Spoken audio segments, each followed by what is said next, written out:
ఈరోజు దేవుని వాగ్దానము కీర్తనల గ్రంథము 46వ అధ్యాయము మొదటి వచనాన్ని ధ్యానిద్దాం. దేవుడు మనకు ఆశ్రయమును దుర్గమునై ఉన్నాడు. ఆపత్కాలములో ఆయన నమ్ముకొనదగిన సహాయకుడు. ఆమేన్. మన ప్రతి పరిస్థితుల యందు ప్రతి సమయమందు శాశ్వత కాలము ఆశ్రయ దుర్గముగా ఉండువాడు దేవుడొక్కడే. ఆయన మహోన్నతుడైన సర్వోన్నతుడైన దేవుడు. ఆయన సర్వశక్తిమంతుడైన దేవుడు.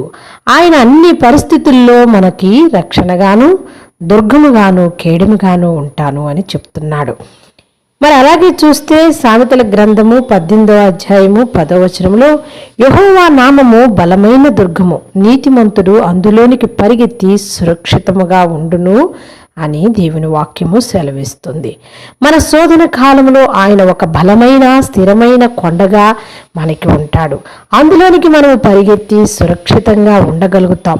యెహోవా నామము మరి బలమైన దుర్గము కాబట్టి ఆయన సన్నిధికి వెళ్ళి ఆయనలో మనం సురక్షితంగా జీవించగలుగుతాం. మరి అందుకే ఆయన చెప్తున్న మాటను మనం తప్పక విని ఆయన్ని వెంబడించాలి.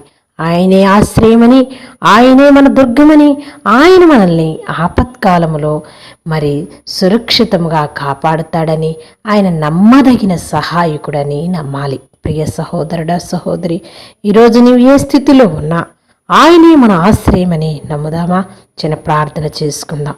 మహాపరిశుద్ధుడా, మిక్కిలిగా మమ్మల్ని ప్రేమించే మా పరలోకపు తండ్రి, మీ దివ్యమైన పాదములకు కృతజ్ఞతా స్తోత్రములు నాయన. నీవే మాకు ఆధారము నాయన. ఏ పరిస్థితుల్లోనైనా ఏ విధముగా జీవిస్తున్నప్పటికీ నీవు మమ్మల్ని పిలుస్తున్నావు, నీ ఆశ్రమానికి చేరమని కేక వేస్తున్నావు నాయన. అవును, నువ్వు నమ్మదగిన సహాయకుడు అయి ఉన్నావు.